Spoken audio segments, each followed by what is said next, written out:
Um imóvel financiado precisa ser partilhado pelo casal durante o divórcio? Muito prazer, meu nome é Marcos Paulo Prudência, sou advogado imobiliarista, especialista também em direito sucessório, e toda semana eu estou aqui te ajudando a entender um pouco melhor sobre como trazer mais segurança, mais economia e mais maximização de lucros para o seu patrimônio. Agora, partindo para o tema do vídeo, o que a gente precisa entender primeiro é qual seria o regime de bens desse casal no momento em que eles se casaram. Ou seja, qual é o regime que eles escolheram para o casamento. Isso porque no nosso país é muito comum que ninguém pense nisso, ninguém procure por um advogado na hora de se casar para escolher o melhor regime de bens. Mas é uma prática que deveria sim ser feita. Vamos imaginar o exemplo de Ana e João.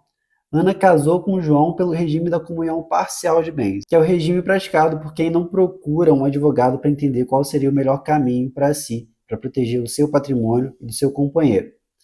Tá, vamos dizer que o esposo de Ana, então, fez um financiamento antes que eles se casassem, ou seja, ele foi ao banco, fez um financiamento do imóvel, deu um valor de entrada e a partir do momento em que eles se casaram é que se iniciou o pagamento das parcelas desse financiamento.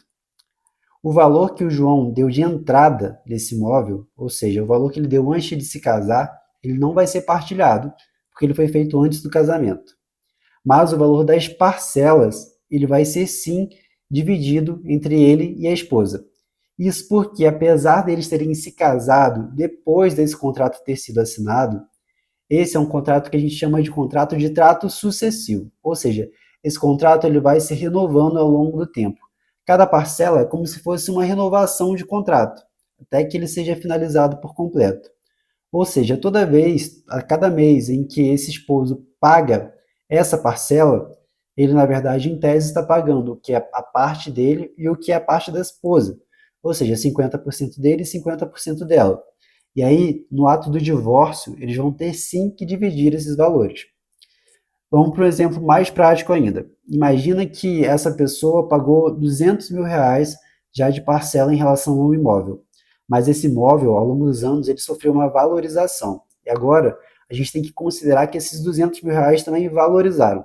Vamos imaginar que esses 200 mil agora valem 300. R$ 300.000 vai ter que ser partilhado tanto para o esposo quanto para a esposa. Ou seja, cada um vai sair com 150 mil. E se um deles quer sair com o imóvel todo para si, ele vai ter que pagar ao outro esse valor. Bom, gente, o que a gente pode fazer para evitar esse tipo de situação?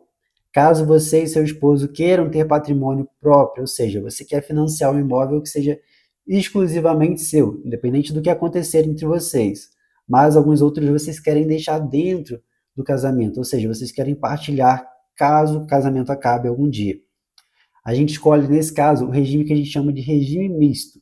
A gente pode escolher quais patrimônios, ou seja, quais imóveis vão entrar dentro dessa partilha e quais vão ficar de fora.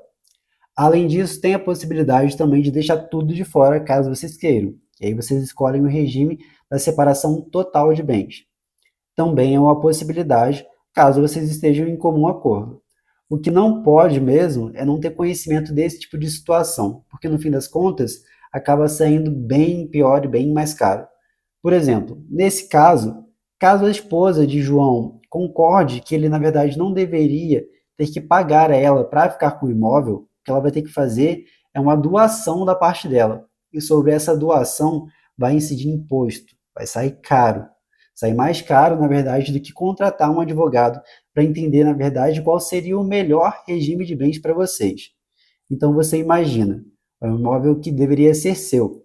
Sua atual esposa, futura ex-esposa, concorda que ele deveria ser exclusivamente seu, mas para isso ela vai ter que fazer uma doação, ou seja, vocês vão perder dinheiro, vocês vão ter que pagar tributos para o Estado para isso acontecer, simplesmente por conta de uma falta de zelo quando vocês se casaram. Se vocês tivessem se planejado patrimonialmente, matrimonialmente, vocês não estariam passando por isso hoje. É a realidade de muita gente do nosso país, tá? Não se engana, não. Você pode pensar que você é o único que passou por essa situação, que foi um erro exclusivamente seu e que você foi muito desatento. Mas não, na verdade, no nosso país, isso é uma cultura muito comum. Ninguém pensa em planejar o matrimônio quando vai se casar. A não ser, é claro, de pessoas que são muito ricas.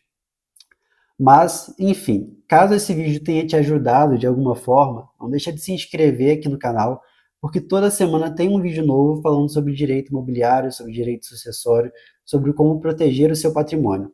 Agora, se você tem alguma dúvida, eu vou deixar o contato do escritório aqui na descrição do vídeo, e se você quiser, também os comentários estão abertos para você colocar alguma dúvida mais genérica.